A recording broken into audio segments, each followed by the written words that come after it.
చౌదరి గారు, గౌరవ పార్లమెంట్ సభ్యులు బలరాం నాయక్ గారు, రఘురామరెడ్డి గారు, శాసనసభ్యులు రాజేందర్ రెడ్డి గారు, మాధవ్ రెడ్డి గారు, ప్రింట్ అండ్ ఎలక్ట్రానిక్ మీడియా మిత్రులు అందరికీ మనస్ఫూర్తిగా హృదయపూర్వక నమస్కారం. ప్రధానంగా గడిచిన కొన్ని రోజుల నుంచి ప్రధాన ప్రతిపక్షం అని చెప్పుకుంటున్న నాయకులు ఏవైతే ఒళ్ళంతా విషాన్ని నింపుకొని ఈ ప్రజా ప్రభుత్వము, ఈ ఇందిరమ్మ ప్రభుత్వంలో చేస్తున్న అభివృద్ధి కార్యక్రమాలు కానీ, పేదవాళ్ళకి ఇస్తున్న సంక్షేమ కార్యక్రమాల గురించి కానీ జీర్ణించుకోలేక ఏవైతే గడిచిన ఏ ఎన్నికలు జరిగినా, అది చివరిలో జరిగిన మున్సిపల్ కార్పొరేషన్ అర్బన్ లో జరిగిన ఎన్నికలు కావచ్చు, రూరల్ ప్రాంతంలో జరిగిన గ్రామ పంచాయతీ ఎన్నికలు కావచ్చు, బై ఎలక్షన్లు అయిన జూబ్లీ హిల్స్ కంటోన్మెంట్ ఆనాడు బీఆర్ఎస్ శాసనసభ్యులు అకస్మాత్తుగా చనిపోతే వచ్చిన బై ఎలక్షన్లు కావచ్చు, పార్లమెంట్ ఎన్నికలు కావచ్చు, అసెంబ్లీ ఎన్నికలు కావచ్చు, ఏ ఎన్నికలు చూసినా స్టెప్ బై స్టెప్ ఈనాడు అధికారంలో ఉన్న కాంగ్రెస్ పార్టీ ప్రజా ఆదరణ పొందుతూ ఒక ఎన్నికలకి మించి ఒక ఎన్నికల ఫలితాలు, అది ఓట్ల శాతంలో కానివ్వండి, నియోజకవర్గాల పరంగా అత్యధికంగా కాంగ్రెస్ పార్టీ ఓట్లు వచ్చిన నియోజకవర్గాల పరిధిలో కానివ్వండి, మనం చూసినట్లయితే కాంగ్రెస్ పార్టీ ప్రతి ఎన్నికల్లో ప్రతిపక్షాలు ఊహించిన దానికంటే అత్యధిక ఓట్లు సాధించుకుని వస్తున్నది. కాబట్టే దాన్ని జీర్ణించుకోలేక ఇద్దరు బావమరుదులు, పితామహుడు అని చెప్పుకునే మహానుభావుడు ఫామ్ హౌస్ లో కూర్చొని ఈ ఇద్దరు ఒంటి నిండా విషము నింపుకొని ఏ రకంగా ఈ ప్రభుత్వం మీద, అది నేలకు సంబంధించిన విషయాలు కావచ్చు, మిగిలిన విషయాలు కావచ్చు, అది గోదావరి పరివాహక ప్రాంతంలో ఉన్న ప్రాజెక్టులు కావచ్చు, కృష్ణా పరివాహక ప్రాంతంలో ఉన్న ప్రాజెక్టులు కావచ్చు, ఈ ప్రాజెక్టుల మీద వారు మాట్లాడే తీరును చూస్తుంటే చాలా హాస్యాస్పదంగా, జనము అసహించుకునే విధంగా, నవ్వుకునే విధంగా, నిస్సిగ్గుగా ఎలా మాట్లాడుతున్నారో ప్రత్యక్షంగా మనం చూస్తున్నాం. మీకు తెలియంది కాదు, ఆనాడు కాంగ్రెస్ నాయకుడిగా దివంగత నేత రాజశేఖర రెడ్డి గారు పాదయాత్రలో చేసినప్పుడు రాష్ట్ర వ్యాప్తంగా పాదయాత్ర చేసి పేదవాడి కష్టాలు ప్రత్యక్షంగా చూసి, ఈ పేదవాడి కష్టాలు పరిష్కారానికి మార్గము, ఏకైక మార్గం గోదావరి పరివాహక ప్రాంతంలోని గోదావరి నీటిని సబ్సెట్ గా తెలంగాణ ప్రాంతానికి కానీ, మిగిలిన ప్రాంతాలకు కానీ వాడుకోవాలని, అదే రకంగా కృష్ణా పరివాహక ప్రాంతానికి సంబంధించిన నీటిని ఆ ప్రాంతాల్లో, అది మహబూబ్ నగర్ కావచ్చు, నల్గొండ కావచ్చు, ఖమ్మం కావచ్చు, ఆ ప్రాంతాల్లో కూడా సమృద్ధిగా రైతన్నకు నీరిస్తే తప్ప ఈ కష్టాలు తీరవని జలయజ్ఞంలో భాగంగా ఆనాడు అనేక ప్రాజెక్టులు చేపట్టి దాంట్లో భాగమే ఏదైతే ప్రాణహిత చేవెళ్ల ప్రాజెక్టు. ఈ ప్రాణహిత చేవెళ్ల ప్రాజెక్టు తుమ్మిడిహట్టి దగ్గర కడితే హైట్ ఎక్కువ, అత్యధిక హైట్ లో ఉన్న ప్రాంతం, సమృద్ధిగా నీళ్ళుంది, సిడబ్ల్యూసి పర్మిషన్ ఉంది, తక్కువ ఖర్చుతో అది కన్స్ట్రక్షన్ కాస్ట్ 38,000 కోట్లతో పూర్తవుతుందని తలంచి ప్రతి సంవత్సరం యాన్యువల్ మెయింటెనెన్స్ సంబంధించిన దాంట్లో విద్యుత్ ఖర్చు అయ్యే దాంట్లో కూడా సుమారు 3,500 మెగావాట్లతో ఈ ప్రాజెక్టు 12 months సఫిషియెంట్ వాటర్ ఇవ్వచ్చు అని ఆనాడు అక్కడ ప్రాజెక్ట్ ని స్టార్ట్ చేసి సుమారు ఉమ్మడి ఆంధ్రప్రదేశ్ లోనే 5,600 కోట్లు 5,600 కోట్లు పైగా ఖర్చు పెట్టడం జరిగింది ఉమ్మడి ఆంధ్రప్రదేశ్ లో జలయజ్ఞంలో భాగంగా.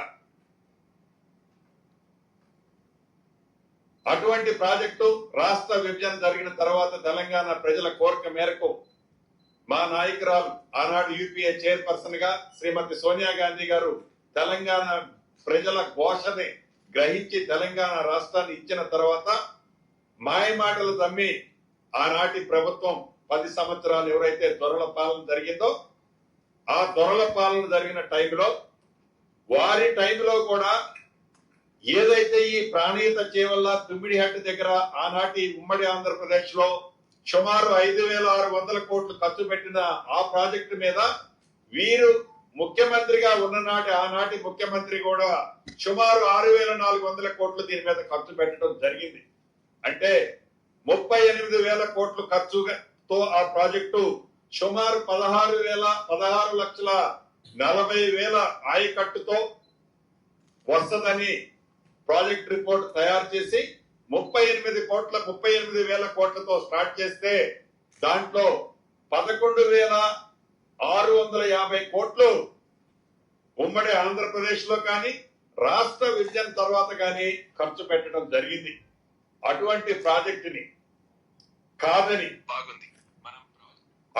ప్రాజెక్టుని కాదని కేవలం వారి స్వార్థం కోసం, వారి స్వలాభం కోసం, వారి గొప్పతనం కోసం, వారి రాజరికాన్ని చూపించడం కోసం, వారి అకౌంట్లను నింపుకోవడం కోసం కాళేశ్వరం అనే ఒక మహా అద్భుతం 7 ఇంతలు కాదు ప్రపంచంలో ఉంది, ఇది 8వ ఇంత అని మాటలతో తెలంగాణ ప్రజలను నమ్మపలికి ఈ ప్రాజెక్టుతో ప్రతి సంవత్సరము 8,500 మెగావాట్లు విద్యుత్ ఖర్చు అవుతుందని తెలిసి కూడా సుమారు 1,48,000 కోట్లతో విడతల వారీగా ఆర్ఈలు రివైజ్డ్ ఎస్టిమేట్లు చేసుకుంటూ వస్తూ సుమారు 1,08,000 కోట్ల రూపాయలు ఆనాటి ప్రభుత్వాలు ఈ ప్రాజెక్టు మీద ఖర్చు పెడితే వారు అధికారంలో ఉన్నప్పుడే ఏదైతే 8వ అద్భుతంగా కట్టిన ఈ కాళేశ్వరానికి సంబంధించిన 3 బ్యారేజీలు కానివ్వండి, మిగిలిన వర్కులు కానివ్వండి, పంప్ హౌస్లు కానివ్వండి, వారు అధికారంలో ఉన్ననాడే ఆ 4 సంవత్సరాల్లో వీరు లిఫ్ట్ చేసిన నీరు ఎంతయా అంటే 162 టీఎంసీలు. 162 టీఎంసీలు 4 సంవత్సరాల్లో లిఫ్ట్ చేస్తే ఈ 162 టీఎంసీల్లో 50 టీఎంసీలు తిరిగి మళ్లీ సముద్రానికి వారి చేతుల మీదనే గేట్లు ఎత్తి వదిలిపెట్టారు.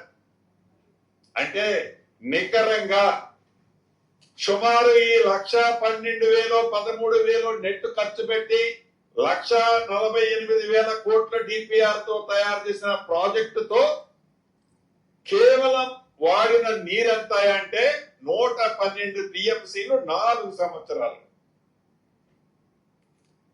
అది ఒక భాగం అయితే మేము మహా అద్భుతంగా 7వ వింతగా కట్టినమన్న ప్రాజెక్టు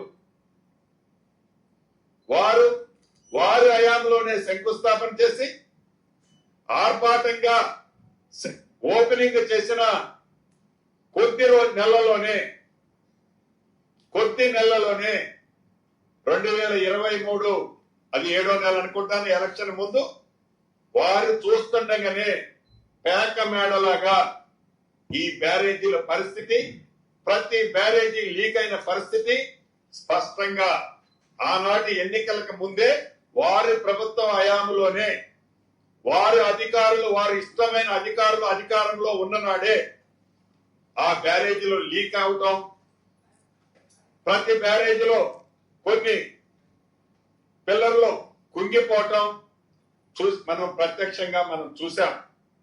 ఈ చూసిన దాన్ని బట్టి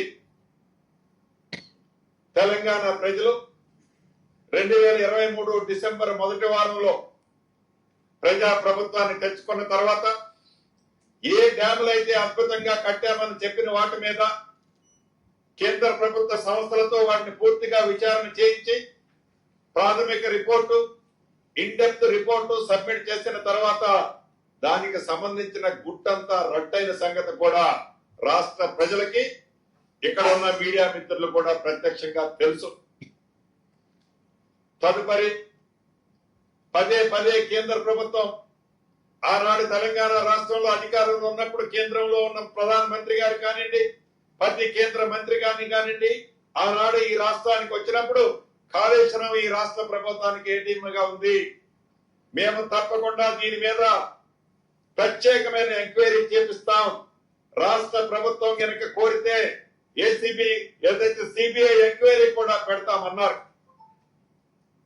దీన్ని దృష్టిలో పెట్టుకొని కేంద్ర ప్రభుత్వ సంస్థలు ఇచ్చిన నివేదికల ప్రకారం ఒక నిబద్ధత కలిగిన సుప్రీంకోర్టు రిటైర్డ్ జడ్జి ఘోష్ గారిని దీనికి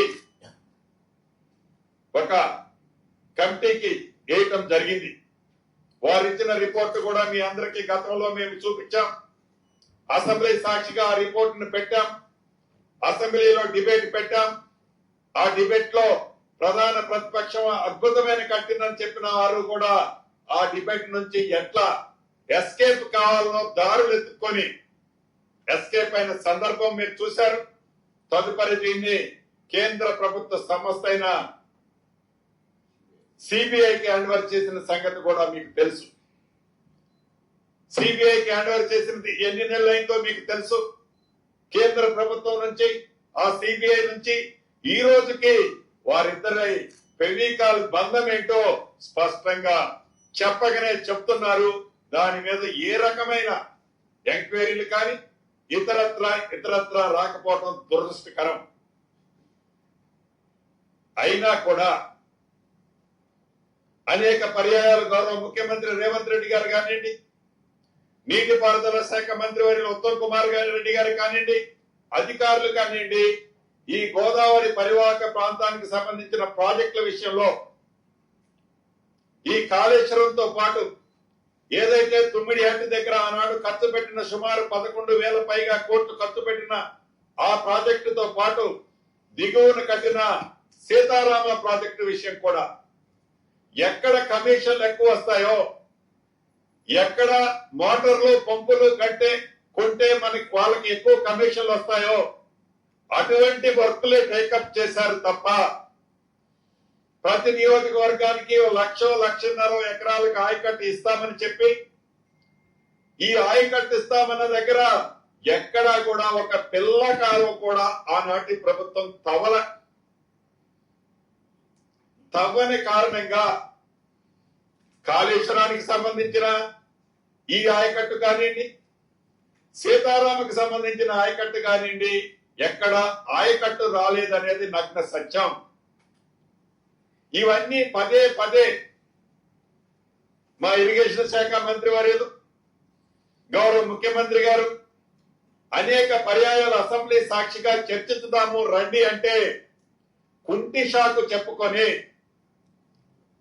అభద్రతా భావనతో ఆనాడు 8వ అద్భుతం అని చెప్పిన మహానుభావుడు కానివ్వండి, వారు బావమరుదులు కానివ్వండి, ఈనాడు చర్చలో పూర్తిగా పాల్గొనటానికి వారు చెప్పాలనుకున్నది చెప్తారు. ఏదో ఏలు వంక వచ్చింది, కాలు వంకర ఉందని అసెంబ్లీ నుంచి బాయ్కాట్ చేసి వెళ్ళిపోతుంటారు.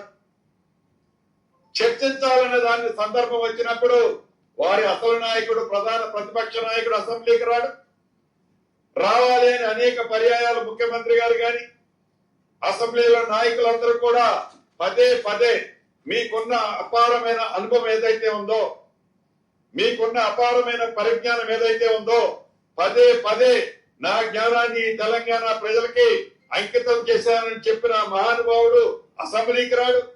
వారు తయారు చేసిన ఇద్దరు బావమరుదులు కూడా హక్ చేసిన అంబోటెడ్లలాగా అసెంబ్లీ లోపల అసెంబ్లీ బయట రంకెలేయటం తప్ప, ఒంటి నిండా విషమ నింపుకొని కక్కటం తప్ప నిజాలని నిర్భయంగా ఒప్పుకోవటం కానీ, చేసిన తప్పుని తప్పు అయిందని కానీ, తప్పు కాకపోతే ఇది మాది రైట్ అని కానీ ఏ రోజు చెప్పటానికి వారికి సాహసం లేకనే అసెంబ్లీకి రాకపోవటం, వచ్చిన అసెంబ్లీ అయిందాక అసెంబ్లీలో ఉండకపోవటం కారణం అదే.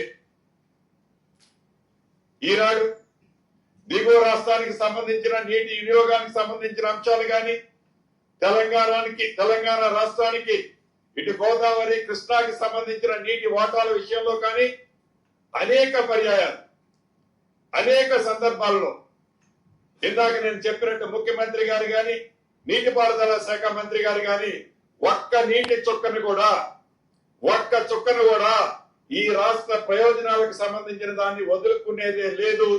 ఎంతటి దానికైనా మేము సిద్ధమని అనేక సార్లు చెప్పినా అదే వంకర కూతలతో, అదే కారుకూతలతో, అదే విషపూరితమైన ఆలోచనలతో మాట్లాడుతూ ఆ పింక్ కలర్ కు సంబంధించిన ఈ ట్యూబులు, ఆ ట్యూబులు, ఆ మీడియా ద్వారా వక్ర మార్గానికి డైవర్ట్ చేయడానికి తాపత్రయపడుతున్నారే తప్ప వారు చేసిన తప్పులు, వారు తెలంగాణ సొత్తు 1,00,000 కోట్ల పైగా ఏదైతే నీటి పారుదలలో కొల్లగొట్టిన సొమ్ము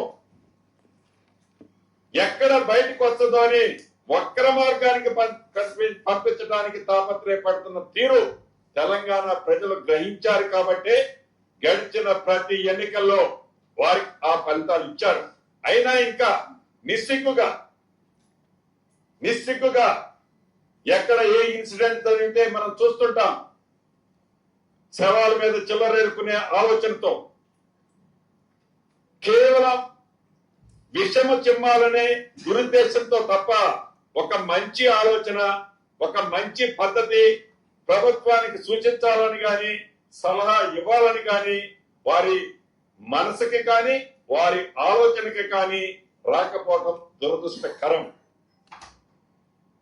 ఏది ఏమైనా ప్రత్యక్షంగా మనం చూస్తున్నాం. ఈ గడిచిన 2 సంవత్సరాల నుంచి ఈ నీటిపారుదలకు సంబంధించిన అంశాల్లో పంపులు, మోటార్లు కొని ఎక్కడైతే మేజర్ కమిషన్లు వస్తాయో మేజర్ కమిషన్లకు సంబంధించిన వర్కులు చేసి వదిలేసిపోతే ఈ ప్రభుత్వం బేషజాలకు పోకుండా, ఆ ప్రభుత్వం కట్టిందని ఏ ప్రాజెక్టుని క్యాన్సిల్ చేయకుండా, వారు కట్టిన ప్రాజెక్టులు కూలిపోతే, వారు కట్టిన ప్రాజెక్టులన్నీ చెల్లాచెదరం అయిపోతుంటే ఆ ప్రాజెక్టులన్నింటినీ చక్కదిద్ది దానికి కావలసిన అంశాలను కూడా ఈ ప్రభుత్వం ఈనాడు రైట్ ట్రాక్ లో పెట్టే అంశాన్ని కూడా చిత్తశుద్ధితో పరిశీలిస్తూ 8,18,000 కోట్లు ధనిక తెలంగాణ రాష్ట్రాన్ని అప్పుల పాలు చేసిన సంక్షేమ కార్యక్రమాలు ఏ పేదవాడికి తగ్గకుండా ఇస్తూ అభివృద్ధి కార్యక్రమాల్లో కూడా ఈ ప్రభుత్వం చిత్తశుద్ధితో, నిజాయితీతో పేదవాడికి ఇచ్చే సంక్షేమ కార్యక్రమాలతో పాటు రాష్ట్ర అభివృద్ధిని కూడా ఎక్కడా కుంటిపడకుండా ముందుకు తీసుకుపోతున్నది. కాబట్టి ప్రతి ఎన్నికల్లో ఈ ఇందిరమ్మ ప్రభుత్వాన్ని ప్రతి పేదవాడి దీవెలతో దీవిస్తుంది. కాబట్టి ఈ రకమైన ఫలితాలు వస్తున్నాయి. ఇది జీర్ణించుకోలేక చెరొక పక్క బావమరుదులు, చెరొక పక్క విషాన్ని కమ్ముతూ, నిత్యము విషాన్ని కమ్ముతూ పేద ఆర్టిస్టులతో యూట్యూబ్ ఆర్ట్యూబుల్ని వాడుకుంటూ పింక్ కలర్ ని మీదేసుకొని తిరుగుతూ విషపూరితమైన వారి ఆలోచనల్ని రాష్ట్ర ప్రజలు గ్రహించారు. కానీ వారికి, వారి నాయకుడికి గ్రహించకపోవటం దురదృష్టకరం, బాధాకరం. ఇప్పటికైనా రేపు అసెంబ్లీ 16వ తారీఖు నుంచి స్టార్ట్ అవుతుంది. మళ్ళీ చెప్తున్నాం ఈ వేదిక మీద నుంచి, గతంలో చెప్పాం, ఆనాడు మీరు చెప్పాలనుకున్నది చెప్పి ఏదైతే రాష్ట్ర ప్రభుత్వం దగ్గర ఉన్న ఇన్ఫర్మేషన్ చెప్పే టైంకి ఏదో వంకతో అసెంబ్లీ నుంచి పారిపోయినట్లు పారిపోకుండా మీ బావమరుదులే కాకుండా మా నాయకుడు అనే చెప్పుకునే ప్రధాన ప్రతిపక్ష నాయకుడు కూడా అసెంబ్లీకి రావాలని, ఏవైతే గోదావరి పరివాహక ప్రాంతానికి సంబంధించిన నీటి అంశాలు కానీ, గోదావరి పరివాహక ప్రాంతంలో ఆనాడు రాష్ట్ర విభజనకు ముందు చేపట్టిన ప్రాజెక్టులు కానీ, రాష్ట్ర విభజన తర్వాత మీరు చేపట్టిన స్వార్థపూరితమైన ప్రాజెక్టుల గురించి కానీ, ఇటు కృష్ణా పరివాహక ప్రాంతంలో జరుగుతున్న మీ టైంలో ప్రాజెక్టులు కానీ, అంతకు ముందు ఇందిరమ్మ ప్రభుత్వంలో చేపట్టిన ప్రాజెక్టులు కానీ పూర్తి చర్చ పెట్టడానికి ఈ ప్రభుత్వం సిద్ధంగా ఉంది. తప్పకుండా రేపు జరగబోయే అసెంబ్లీకి ప్రధాన ప్రతిపక్ష నాయకుడితో పాటు సమావేశాలు పూర్తిగా అయిందాక రంకెలతో కాకుండా స్వార్థపూరితమైన ఆలోచనలతో కాకుండా నిజము ఎక్కడ బయటపడద్దు అని నిజాన్ని జీర్ణించుకోలేక ఒంటి నిండా విషము నింపుకొని మీరు ప్రవర్తించొద్దని కూడా ఈ వేదిక ద్వారా ప్రధాన ప్రతిపక్షంగా ఊహించుకుంటున్న నాయకులకి మరొకసారి తెలుపుతూ మీ స్వార్థపూరితమైన నిర్ణయాల వల్ల ఈ రాష్ట్ర ప్రభుత్వం 15 సంవత్సరాలు వెనక్కిపోయింది. అయినా కూడా ఈ ప్రజా ప్రభుత్వం ఈ గడిచిన 2 సంవత్సరాలతో పాటు రాబోయే 3 సంవత్సరాలలో మీరు వెనక్కి నెట్టిన 15 సంవత్సరాలని మరొక 10 సంవత్సరాలు ముందుకు తీసుకొచ్చే బాధ్యత ఈ ప్రభుత్వం గౌరవ ముఖ్యమంత్రి రేవంత్ రెడ్డి గారి నాయకత్వంలో తప్పకుండా ముందుకు పోతుంది, తీసుకుపోతుందని మీకున్న మంచి ఆలోచనలుంటే తప్పకుండా మీ సూచనలో సలహాలు ఇస్తే సేకరిస్తాం. విషము చెమ్మటం తగ్గించుకొని మీ ఆరోగ్యాన్ని భద్రంగా ఉంచుకొని ఈ రాష్ట్ర ప్రజలకి మంచి జరిగే సూచనలు, మంచి జరిగే ఆలోచనలు మీరు ఇస్తారని రాష్ట్ర ప్రభుత్వ పక్షాన మా సహచరులతో పాటు నేను కూడా అనుకుంటూ కోరుకుంటూ ఇప్పటికైనా 10 సంవత్సరాల్లో మీరు చేయని అభివృద్ధి సంక్షేమం ఈ ప్రభుత్వం చేస్తుంది, దాన్ని జీర్ణించుకోవాలని మీరు వంట పట్టుకోవాలని మనస్ఫూర్తిగా మరొకసారి మీకు తెలుపుతూ ఇప్పుడు మా సహచర మంత్రులు మాట్లాడవలసిందిగా కోరుతున్నారు. పెద్దలు గౌరవ మంత్రి పొంగులేటి శ్రీనివాసరెడ్డి గారు, డాక్టర్ వివేక్ గారు, గౌరవ ప్రజాప్రతినిధులు అందరూ కలిసి చేసిన ప్రెస్ కాన్ఫరెన్స్ సంబంధించి సూటిగా ఒక ప్రశ్న భారతీయ జనతా పార్టీని కానీ భారతీయ రాష్ట్ర సమితిని కానీ అడుగుతా ఉన్నాం. మీరు నిర్మించిన ప్రాజెక్టు నిర్మించే సందర్భంలో ఆనాటి గవర్నర్ గారి సందర్శన కానీ ఇతరుల యొక్క అన్ని నియోజకవర్గాల నుంచి బస్సులు పెట్టి తీసుకుపోయి చూపెట్టేటువంటి సందర్భాన్ని ఒకసారి జ్ఞాపకం చేస్తాను. ఇది కేసీఆర్ బ్రెయిన్ చైల్డ్ రీ ఇంజనీర్ కూర్చొని దానికి సంబంధించినటువంటి ఏ కారు ఎక్కడ కట్టాలి, చరిత్రలో ఇంత సిమెంట్ వర్క్ అంటే దాని కాంక్రీట్ వర్క్ ఏమైనా జరగలే అని అనేక సందర్భాల్లో బీబీసీలో కూడా స్టోరీలు ఫైల్ చేసుకున్నటువంటి మీరు చెడైతే మాత్రం మాకు సంబంధం లేదనేటువంటి విధంగా వ్యవహరిస్తా ఉన్నారు. ఈరోజు ప్రాజెక్టుకు సంబంధించిన నిర్మాణం కుంగడం మీ హయాంలోనే 2023లో జరిగిపోయినాయి. దాని ప్రాజెక్టు ప్రతి సంవత్సరానికి 196 టీఎంసీలు ఎత్తిపోస్తామని చెప్పిన మీరు 2019 నుంచి 2023 వరకు ఎత్తిపోసింది 162 టీఎంసీలు అయితే అందులో 50 టీఎంసీలు మళ్ళీ ఎల్లపల్లి నుంచి కిందికి వదిలినాయి. ఆల్లేదు సోల్లేదు కొడుకు పేరు సోమలింగం అని మా దగ్గర మా ప్రాంతానికి 2 టీఎంసీ కాలువల నీళ్లే రాలే, 3 టీఎంసీ పేరు మీద కమిషన్ల కోసం భూసేకరణ చేసి కాంట్రాక్ట్ ఇచ్చి అడ్వాన్సులు ఇచ్చి ఒక బీభత్సం సృష్టించి ఆ ప్రాంతాన్ని ఉత్తర తెలంగాణ మా జిల్లాటువంటి పరిస్థితులు ఇబ్బందికరం చేశారు.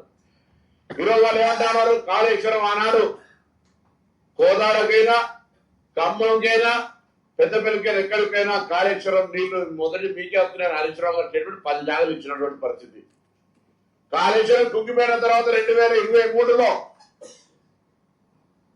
2023 సంవత్సరం 23-24 సంవత్సరానికి వేసినటువంటి పంట ఎంత, ఇరిగేటెడ్ ఏరియా ఎంత, ఉత్పత్తి వచ్చిందంతో ఒకసారి లెక్కలేసుకొని చూడమని చెప్తా ఉన్నాం. ఇలా మేము ఎందుకు మాట్లాడుతా ఉన్నామంటే ఈ యొక్క ప్రాజెక్టు వలన ఇప్పుడు నడుస్తున్నటువంటి ప్రభుత్వం మీద ఆర్థిక భారం ఎంత పడతా ఉందో తెలంగాణ ప్రజలు గమనించాల్సిన అవసరం ఉన్నది. అవస్థల గురించి తెలుసుకోవాల్సిన అవసరం ఉంది. 2019 నుంచి 23 వరకు వాళ్ళు కట్టినటువంటి రీపేమెంట్ 25 కోట్లు అయితే రేవంత్ రెడ్డి గారి నాయకత్వంలో ఏర్పడ్డ మా ప్రభుత్వం మొదటి సంవత్సరం 14 కోట్లు 14,000 కోట్లు, రెండవ సంవత్సరం 34,000 కోట్లు పేమెంట్ చేసి ఈరోజు ఇప్పటికే దాదాపు 73,000 కోట్ల పేమెంట్ జరగడానికి ఈ రోజు ప్రభుత్వం ఆర్థిక భారం మోస్తా ఉంది. ఆనాడు Bharatiya Janata party ATM Kaleshwaram ATM అన్నారు. కాంగ్రెస్ పార్టీ కుమ్ముకైంది, సిబిఐ ఎందుకు డిమాండ్ చేస్తుంది, ఎంక్వైరీ చేస్తలేరన్నారు.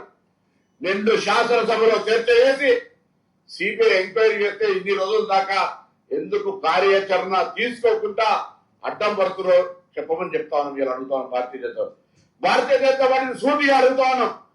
తెలంగాణ రాష్ట్ర ప్రభుత్వం ఈ కాళేశ్వర ప్రాజెక్టుకు సంబంధించిన అంశం మీద సిబిఐ విచారణకు మేము తీర్మానం చేసి రాష్ట్ర ప్రభుత్వానికి లేఖ రాసినాం. తదుపరి చర్యలు మీ ఇద్దరు స్నేహితం కారణంగా ఆగిపోతున్న మాట వాస్తవం కాదా? మీరు గతంలో గడ్కరీ గారి నుంచి మొదలెట్టుకుంటే, మీరు నడ్డా అమిత్ షా నుంచి మొదలెట్టుకుంటే, ఇది కాళేశ్వరం టిఆర్ఎస్ పార్టీ ఏటీఎం అన్న మీరు ఇలా మీకు ఏటీఎం నుంచి ట్రాన్స్ఫర్ మరి మనీ ట్రాన్స్ఫర్ దానికి స్కీమ్ ఉంది, ఆ స్కీమ్ లాగా మారిందా ఏమో అర్థమైతలేదనే మాట మనం చెప్తాం. అంతేగాని ఈరోజు తెలంగాణ ప్రాజెక్ట్ వస్తే తెలంగాణ యావత్ ప్రాజెక్టుల యొక్క పురోగతి బాగుంటుందని ఆకాంక్షించుకున్నాం. మొత్తం పైసలు తీసుకొని కాళేశ్వరాన్ని పెట్టింది రైట్, కానీ మీరు కృషి చేసుకొని కడతాన గవర్నమెంట్ రిజర్వ్ 2014లో మాట మాట్లాడింది. ఇవాళ కూడా అక్కడనే ఉంది ఇవాళ పరిస్థితి. దాని తదుపరి రంగనాయక కొండపూటమ్మల కొంత డబ్బు ఎక్కువ వచ్చే పరిస్థితి ఉంది, అక్కడ కట్టుకున్నారు. ఇవాళ మిగతా సంబంధించినటువంటి ఎక్కడైనా కూడా తీసుకుంటే ఈరోజు తెలంగాణ ప్రభుత్వం సంబంధించి ఒక్క ప్రయోజనం కూడా రైతాంగానికి జరగకుండా ఆర్థికంగా భారం పడ్డటువంటి పరిస్థితిని తెలంగాణ ప్రజలకు చెప్పేటువంటి ప్రయత్నం చేస్తాం. శాసనసభ ఏర్పడగానే రాష్ట్ర ఆర్థిక శ్వేతపత్రాన్ని ఇచ్చినాం. కాళేశ్వరం సంబంధించి కమిషన్ విచారణ తర్వాత శాసనసభలో చర్చ చేసినాం. చర్చలో ఉన్నటువంటి ఫైండింగ్స్ ఆధారంగా కేంద్ర ప్రభుత్వం నిర్ణయం తీసుకొని చర్యలు తీసుకోవాలని కోరడం జరిగింది. ఇంత పారదర్శకంగా తెలంగాణ ప్రభుత్వం ప్రాజెక్టుల నిర్మాణం, రాష్ట్ర ఆర్థిక పరిస్థితి అన్ని కూడా ఒక వ్యవహారికంగా నడుపుకుంటూ ఇప్పుడు కొత్త ప్రాజెక్టులు, మిగిలిపోయినటువంటి ప్రాజెక్టులను ముందుకు తీసుకుపోయే దశ లోపల ఇంతకుముందు శ్రీనివాస్ రెడ్డి గారు చెప్పినట్టుగా తెలంగాణ సమాజం మీదనే, అంటే ప్రభుత్వం అంటే సమాజం విషం జమ్ముతూ తెలంగాణ ప్రయోజనాలకు వ్యతిరేకంగా మేమే తెలంగాణ ఛాంపియన్ అని చెప్పుకునే వాళ్ళు వ్యక్తిగత ప్రయోజనాలకు మాత్రమే పరిమితమై, రాజకీయ ప్రయోజనాలకు మాత్రమే పరిమితమై, రాజకీయ కక్ష సాధింపుగా ఈరోజు ఈ ప్రభుత్వాన్ని బదనాం చేసే ప్రయత్నం చేస్తా ఉన్నారు. ఇది ప్రజలు గమనించాలి. వాస్తవాలు ఇవి. ఇవాళ తెలంగాణ పెట్టిన అప్పులకు, కాళేశ్వరం పెట్టిన అప్పులకు ఈ రాష్ట్ర ప్రస్తుత ఆర్థిక బడ్జెట్ లోనే 14,000, 34,000 దాదాపు 48,000 కోట్లను ఇవాళ తెలంగాణ ఈ ప్రజాపాలన ప్రభుత్వం భరించింది అని చెప్పేటువంటి ప్రయత్నం చేస్తా ఉన్నాం. తప్పకుండా ఇరిగేషన్ అనేది మా కాంగ్రెస్ పార్టీ ప్రభుత్వాలకు ఇలా కాంగ్రెస్ హక్కేనే ఇరిగేషన్ ప్రాజెక్టులకు సంబంధించిన చరిత్ర. ఇలా ఈ దేశం మొత్తం మీద ఏ ప్రాజెక్టు తీసుకున్నా కాంగ్రెస్ హయాంలో నిర్మించబడ్డాయి, నెహ్రూ కాలం నుంచి తీసుకుని ఇప్పటిదాకా కూడా.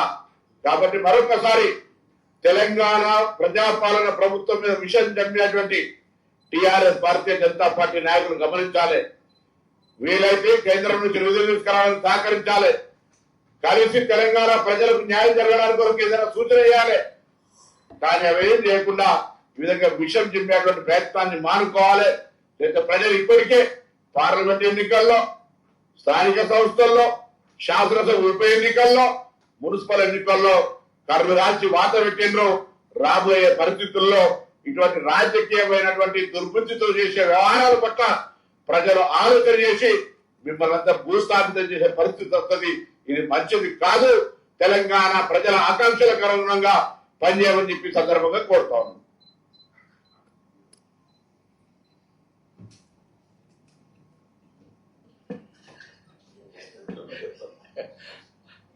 అందరికీ నమస్కారం.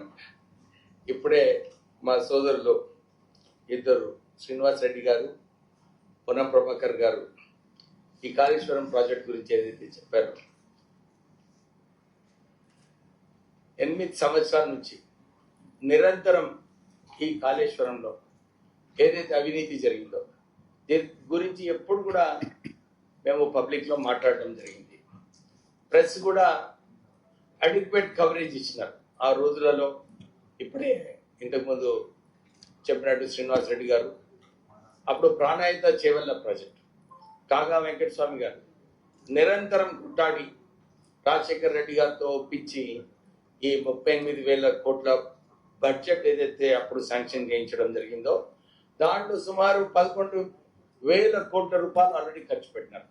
నేను చాలాసార్లు ఇదే చెప్పినాను, అరే కేవలం 27,000 కోట్ల రూపాయలు ఇంకెక్కువ ఖర్చు పెట్టినుంటే ఈ గ్రావిటీతో తుమ్మిడిగట్ట నుంచి వచ్చే ప్రాజెక్టు పూర్తిగా అయ్యేది.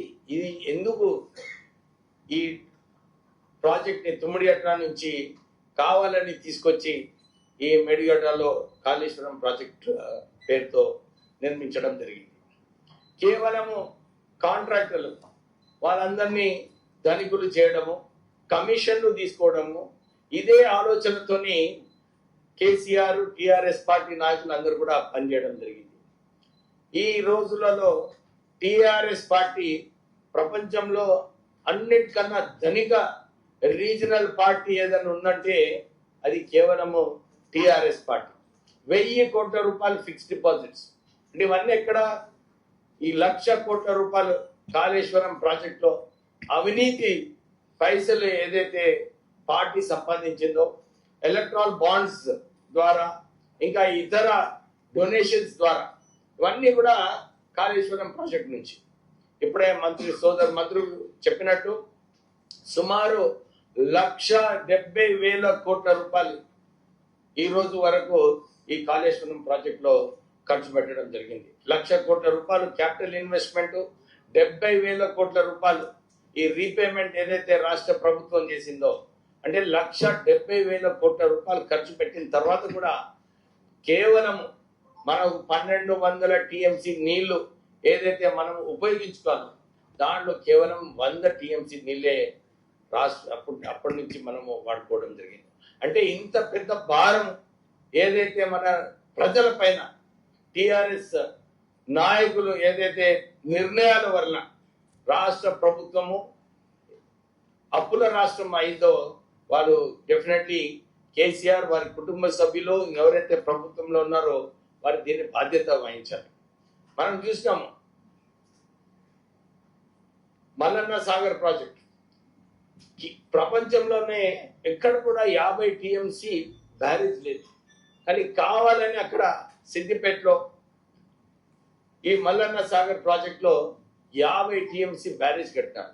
ఈ రోజు కూడా కేవలము 10 టీఎంసీ నీళ్ళే వాడుతున్నారు.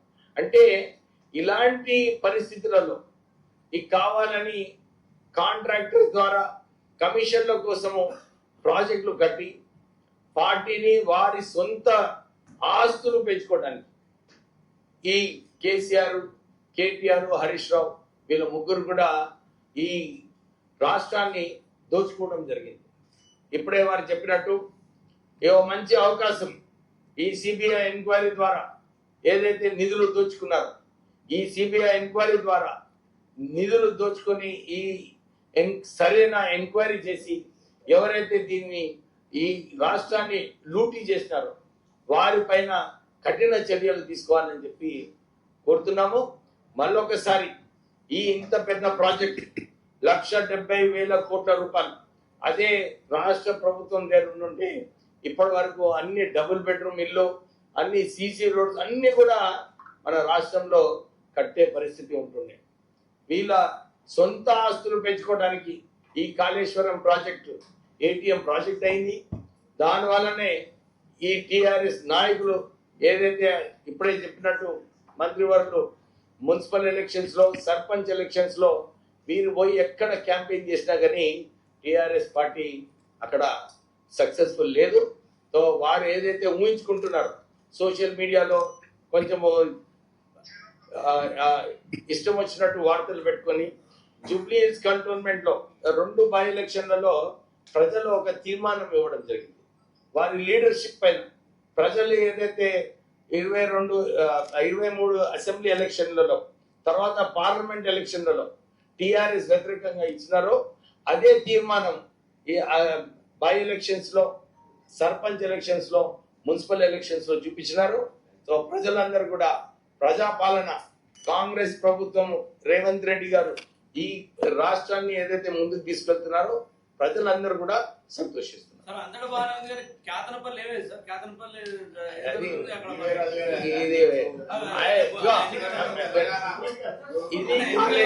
ఇది సబ్జెక్ట్ వచ్చింది కదా ఆహా. సబ్జెక్ట్ వచ్చింది అక్కడ. కాళేశ్వరం ప్రాజెక్టు ఇది చేయండి, దీని తర్వాత అది మాట్లాడతాం. No problem.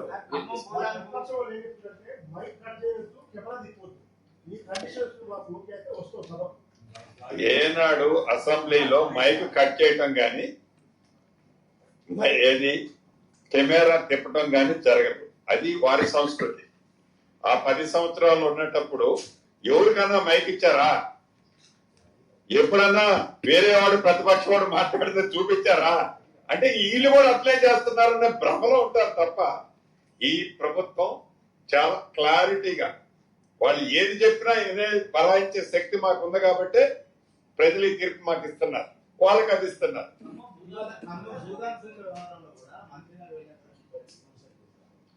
ఏ మంత్రి గారు ఇంకా వాడు అదే కళ్ళలో ఉంటున్నాడు, ఇంకా మంత్రి అదే. దయచేసి ఇక్కడ ఒకటే గమనించాలి, మిత్రులు అడుగుతున్నారు కాబట్టి డైవర్ట్ అయిపోతే ఒక్కటే మాట చెప్తున్నా. ఏదైతే గ్లోబల్ ప్రచారం చేస్తున్నాడో, పేదవాళ్ళు ఇల్లు కూలగొడుతున్నారని చెప్తున్నారో, ఎక్సెట్రా ఎక్సెట్రా ఏదైతే మాట్లాడుతున్నాడో, మా పేటెంటే పేదోళ్ళు, పేదవాళ్ళదే ఈ ప్రభుత్వం. వాళ్ళ దీవెనలతో వాళ్ళ ఆశీర్వాదంతో నిలబడ్డ ప్రభుత్వం ఇది. ఆ క్లారిటీ మాకుంది. నిజమైన ఏ పేదవాడిని ఈ ప్రభుత్వం ఎప్పుడు డినై చేయదు, భవిష్యత్తులో చేసే ప్రసక్తి లేదు. ఖమ్మం సబ్జెక్టు సంబంధించిన దాంట్లో కూడా పేదవాళ్ళు, నిరుపేదలు ఎవరైతే అభాగ్యులు ఉన్నారో ఆ శాఖ మంత్రిగా, ఇళ్ళు ఇచ్చే శాఖ మంత్రిగా, ఇళ్ల స్థలాలు ఇచ్చే శాఖ మంత్రిగా చెప్తున్నా. ముఖ్యమంత్రి గారు కూడా నాకు స్పష్టంగా చెప్పడం జరిగింది. నష్టపోయే వాళ్ళు, అర్హులైన వాళ్ళు, గతంలో ఎవరైతే తీసుకొని నిరుపేదలు అక్కడ నివసిస్తున్నారో, ఇళ్ల స్థలాలు కానీ ఇతరత్ర బెనిఫిట్ పొందిన వాళ్ళు ఉన్నారో వాళ్ళందరికీ తగు న్యాయం ఆ శాఖ మంత్రిగా గౌరవ ముఖ్యమంత్రి గారి సూచనలతో 100కు 100% చేస్తాం. ఈ సందర్భంగా మీకు కూడా రాష్ట్ర ప్రజలకి ఈ గ్లోబల్ ప్రచారం చేస్తున్న దానికి ఒక ప్రత్యక్ష సాక్ష్యం ఈ ఖమ్మం వెలుగుమట్లకు సంబంధించిందే మీకు చెప్పదలుచుకున్నా. ఏదైతే 15/7/2023 నాడు 15/7/2023 నాడు ఆనాటి ప్రభుత్వం, అహంకారపూరితమైన ప్రభుత్వం, బిఆర్ఎస్ ప్రభుత్వం పరిపాలనలో ఉంది. ఏదైతే ఈ ఎలుగుమట్లదని చెప్తున్నారో వాళ్ళు ఆనాడు కూడగొట్టారో, మేము కూలగొట్టాము ఇవ్వాలని చెప్తున్నారు కానీ ఆనాడే వారు శ్రీకారం చుట్టారు. ఇదిగోండి మీడియా, ఇది నేను చెప్పేది కాదు. ఈ అధీనం ఏదో దీన్ని మ్యానిపులేట్ చేసేది కాదు. ఆనాడు వీళ్లే కూడగొట్టే ప్రయత్నం చేసి కొన్ని కూడగొట్టారు, మళ్ళీ తిరిగి కట్టారు వాళ్ళు. ఆనరబుల్ హైకోర్టు ఇచ్చిన ఆర్డర్ ప్రకారం భూదాన ల్యాండ్ లో ఖాళీ చేయించిన మాట వాస్తవం. వారందరికీ కూడా వారిలాగా గాలికి వదిలేయము. ఈ ప్రభుత్వం పేదోడి ప్రభుత్వం. ఎవరు ఎన్ని కారుకొత్తలు కూసినా, ఎంత విషాన్ని బయటికి చిమ్మినా ఇది పేదోడి ప్రభుత్వం.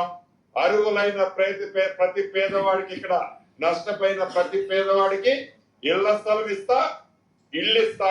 ఈ ప్రభుత్వ పక్షాన గౌరవ ముఖ్యమంత్రి గారి ఆలోచనలకి పేదోడి ప్రభుత్వంగా ఇది తప్పకుండా చేస్తాం. మంత్రి గారు అట్లాంటి హామీ అక్కడ ఏమీ మంత్రి గారు, దాదాపు 20,000 మంది పోలీసులు అక్కడ మంత్రి గారు ఇప్పుడు హైదరాబాద్ మెయిన్ సబ్జెక్ట్ ఒకటేనా, ఏదైతే విషయం చెబుతున్నారో బావా బావమరుదులు అక్కడ కూర్చొని ఫామ్ హౌస్ లో ఇచ్చే డైరెక్షన్ బట్టి విషయం మొత్తం నింపుకొని చెబుతున్నారు. ఇప్పటికైనా పద్ధతి మార్చుకొని ఆ ఇరిగేషన్ లో ఏదైతే దోచుకొని దాచుకున్న దాంట్లో కొంతైనా తీసి పాప పరిహారం కింద ఆ పేదోళ్ల కోసమో ఈ తెలంగాణ ప్రజల కోసం కష్టపడితే కనీసం ప్రజలు క్షమించకపోయినా భగవంతుడు క్షమిస్తున్నారని తెలియజేస్తారు. సార్ మంత్రి గారు, పేదలకు అట్లాంటి హామీ అక్కడ ఇవ్వకుండానే 20,000 మంది పోలీసులు మోహరించారు అక్కడ వెలుగుమట్టలో.